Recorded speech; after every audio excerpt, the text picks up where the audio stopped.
Magandang araw po sa inyong lahat. Ako po si Miles Lee at ito po ang unang Philcore Balita na hatid sa inyo ng Let's Learn Korean. Narito po tayo upang gunitain ang ika-126 na pagdiriwang ng Araw ng Kalayaan. At masasabi po natin na ito ay araw nating mga Pilipino. Tiyak na puno ng saya at kulay ang pagdiriwang na ito, kaya't kami po ay inyong samahan at ating saksihan ang mga kaganapan sa araw na ito. Tayo po ay nandito ngayon sa isang distrito ng lungsod ng Gwangju or Gwangju Metropolitan City na tinatawag po na Gwangju Gwangyukshi dito sa South Korea. Ang ating pong pagtitipon na ito ay pinangungunahan ng ating Pangulo na si Miss Cheryl Diaz kasama ang bumubuong opisyal ng Gwangju Cheonan Philippine Community or GJPC. Ngayon po ay kasama natin ang ating funny lakwachero ng South Korea. Walang iba si Mr. Jomar Malabanan at siya po ay isa sa host ng event na ito. Ano ang ating aabangan sa araw na ito? Yes, magandang unang-una, abangan natin dito yung mga nagagandahan at mga nagagawa nating mga kababayan wearing ang ating traditional na kasuotan. And also meron tayong band performances. Oh, wow! Meron tayong booth competition and also meron din tayong special presentation ng ating Philippine dances. Oh, okay. Makikita natin ang mga talento ng ating mga kababayan. Right. Ano naman ang pakiramdam na ikaw ay napili bilang host ng special event na ito? Siyempre, masaya. Nakaka-proud. Isa ako sa nakuhang host for this big event dito sa community natin sa Gwangju. Okay. Maraming salamat, Mr. Jomar Malabanan. At abangan po natin siya mamaya. Okay, fighting! Narito po ang ilan sa mga community na nakilahok sa ating pagdiriwang mula sa iba't ibang lugar at sila ay bumiyahe pa ng malayo para makarating ng Gwangju.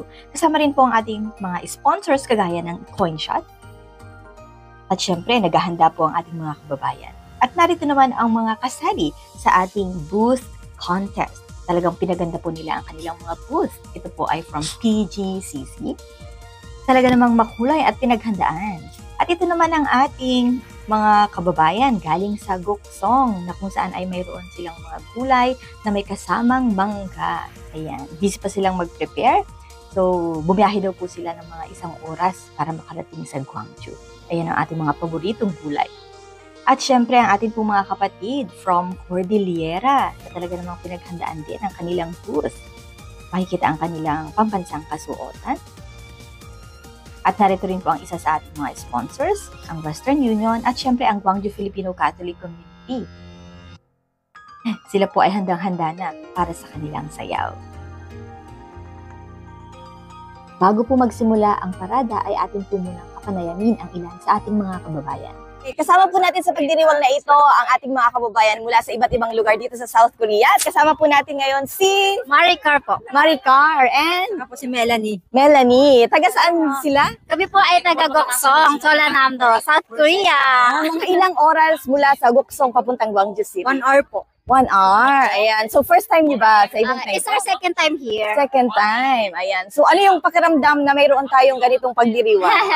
Siyempre, it's a great feeling for us kasi sa buong Cholanamdo, nakikita-kita yung mga Pilipino para mag-celebrate at the same time, magkakilala, mag-gain ng friends at yung experience dito kasi parang it's a nice feeling na wow, it's like we're in the Philippines na kasi lahat ng mga tao dito, most of them Filipinos talaga. Filipinos talaga. Ayan. Ano pa ang maidadagdag mo sa iyong pakiramdam na first time niya?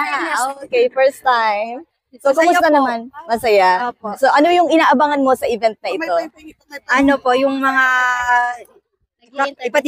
iba't ibang klaseng damit ng Ay, mga kasuotan natin, mga kasuotan natin, siguradong makukulay at magaganda. At yung presentation, narinig ko mayroong presentation. Kami po, hindi po kami sumali sa Hindi kayo kumali sa presentation. Dito lang Okay. po sa booth. Okay. Kayo ba ay isa sa ating mga EPS worker? Hindi. Or hindi married po. din kayo sa Married Korean? din po. Married din sa Korean. Yes. Ilang taon na kayo dito sa Korea? Ako po 2 years. 2 years! Oh, bagong-bago pa. Ako Ikaw 10 naman. years. Wow, 10 years! Okay. So, kumusta naman ang ating Korean language? Yan. Nag-aaral po ako at nanonood ako sa mga videos niyo po. Salamat! So, kumusta naman? Mahirap ba ang pag-aaral ng Korean language? Yes. Medyo mahirap. Pero carry naman po. Kaya rin naman. So, sa 2 years, medyo mahirap pa, in 2 years. Pero Yes, kapag po. naka 10 years na, Ano na ang pakiramdam ng Medyo, para po sa akin, medyo mahirap pa rin. mayroong bahirap pa rin? Oo. Maraming salamat sa inyong oras. Thank you. And nice to meet you. Okay, kasama po natin ang isa sa ating EPS worker. Tama po ba? Ano pong pangalan nila? Jan Dimaiwat. Jan? Dimaiwat. Dimawan. O Jan, ilang taon ka na dito sa Korea? 8 years. 8 years. Okay. Kumusta ang pakiramdam na meron tayong event na ganito? Ay, maganda po. Maganda kasi nagkakasama-sama yung mga Pinoy. Mga Pilipino. Pilipino. First time nyo ngayon? Oh, first time. First time. Okay. Kumusta naman? 8 years ka na, di ba? Opo. Kumusta naman ang Korean language? Okay na ba? Okay naman po. Okay na yung communication Nakaka-communicate naman sa mga Koreano. sa mga Koreano. So, nag-aral ka bang mabuti? Self-study? Nag-aral po ako dito sa sa Sunjong. Sungjo? Yung Tamuna Center. Opo. Okay. So, mahirap ba sa una? Ang hirap. Mahirap sa una. Pero ngayon, okay na yung communication. Oo. Kapag nag-aral talaga, ano? Pag nag-aral ka talaga ng Korean, talagang mahasa yung mo. Yung skills. Pakikipag-usap, ano? Talagang kailangan mo yun talaga kailangan mo rin talaga mag-aral kasi sa trabaho, O tama, sa trabaho. Ano? pag hindi ka nakaintindi ng Korean, Mahirap. mamumura ka ng Koreano lagi. Mahirap, ano? Mahirap. Kaya kailangan, Mag-aral talaga. Mag-aral. Okay. Maraming salamat po, Mr. John. Di ba iwan? Okay, thank you. Now, let's start the program. As we have a lot of surprises for today. My name is Jomar Malabana. Again, I'm Tessa. And we are your hosts for today's wonderful celebration of Gwangju Cheonam Philippine Community, Philippine Independence and Filipino Day 2024!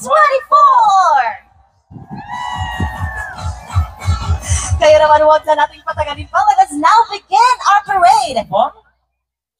At ang humahawak ng kabalang bayan, the treasurer, Judy Kim. And the auditor, Joe Matanog. And of course, Mr. Piero, Mr. Ernie Dokot. And now the 23 provinces of Cholanamdo. Present. Damiang headed by Miss Kelly Cho. Alright, magpalakpakan para naman sa ating group from Kaohsiung, headed by Miss Marilyn Morley. Next in the line is Go Home, headed by Miss Jomerlyn Pimario. Ayun na. Ito naman ang ating mga friends from Boksong. Of course, Miss Suyang Shin. Need some noise. Goryeo, headed by Miss Adina Ascension. Alright, that is that. I'm proud to present to you the Gwangju Filipino Catholic Community, headed by Reverend Father Jean-Ray Lauron, RCJ. Next is Gwangya. Oh, my cheer on GFCC. Next is Gwangya, headed by Miss Janet Caranzo. Alright, so ito na po ang ating nasunod na group from Henab. Let's all welcome our friends from Henab. Of course, headed by their president, Miss Virginia Generalao. Make some noise. Hampyong. Okay. Next is Watson, headed by Miss Jovelyn Opuga. Next. Janghong, headed by Miss Sally Park. Alright, so Nandun na pala sila sa pila, nauna na sila. okay. Ours from Suncheon, Gwangyang Filipino Catholic Community. Guang, headed by Miss Josephine De Los Reyes. Okay, let's move to Yosu, headed by Miss Chang Eugene. And everyone, let's make way for Yang Sandol. At meron silang Reyna Elena. Wow. Next is Cordillera Group.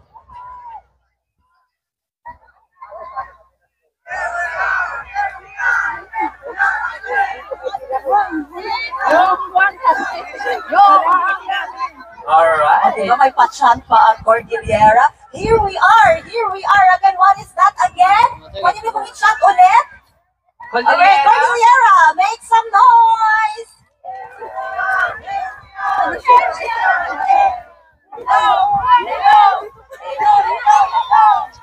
Okay. And of course, magpapahuli pa naman ang...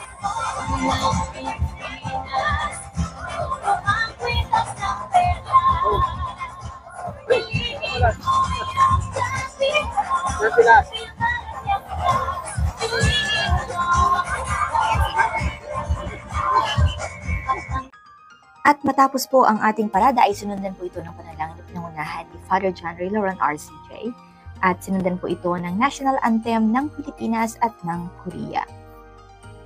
Sinundan naman po ito ng pagbati ng ating Pangulo na si Miss Cheryl Diaz kasama ang pagpapakilala ng ating mga panauhin at gayon din po ang kanyang pasasalamat sa mga dumalo at ang kanyang masayang mensahe na sa kabila ng marami na ang Korean citizen ay marami pa rin ang nananatili ang pagka-Pilipino. At syempre kasama din po natin ang ating ambassador na si Mr. Elsa B. Bison de Vega at siya po ay nagbigay ng mensahe sa ating mga kababayan tungkol sa patuloy na serbisyong ihahatid sa atin ng embahada. Gayun din po ang mga susunod na event, lalong-lalo na po ang ating susunod na big event sa Busan. Nagpaabot din po ng mensahe si Miss Nel Chanco, the new welfare officer ng OWA, gayun din po ang labor attaché na si Miss Celeste Valderrama.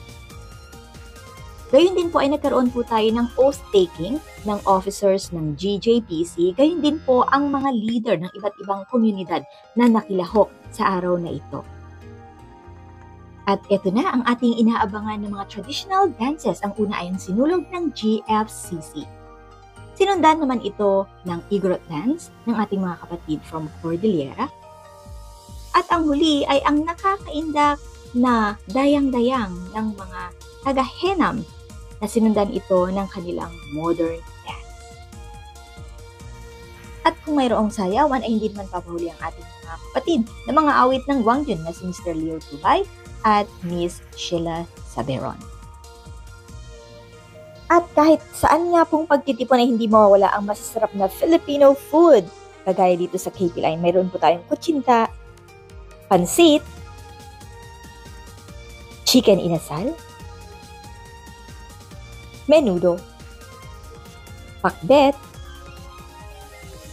adobo, at syempre hindi po mawawala ang halo-halo na hanap ng karamihan dahil mainit na po ang panahon ngayon dito sa Korea. Maraming salamat po kay Ate Joanne, kay Sajanim at sa lahat po ng kanilang mga kasamahan. Ngayon po ay nagaganap na ang ating concert na pinangunahan po ng ating Philippine talent na si Jenny Yabu. At kasama po natin dito ang iba't ibang vlogger mula sa iba't ibang lugar dito po sa South Korea. Bilang mga Pilipino at bilang Kristiyano ay hindi po mawawala sa isang pagdiriwang din ang pagbibigay ng papuri at pasasalamat sa Diyos sa pamamagitan ng mga awitin. At yan po ang nagaganap ngayon na pinangunahan ng PGCC at ng ilan pang Christian community dito po sa Gwangju.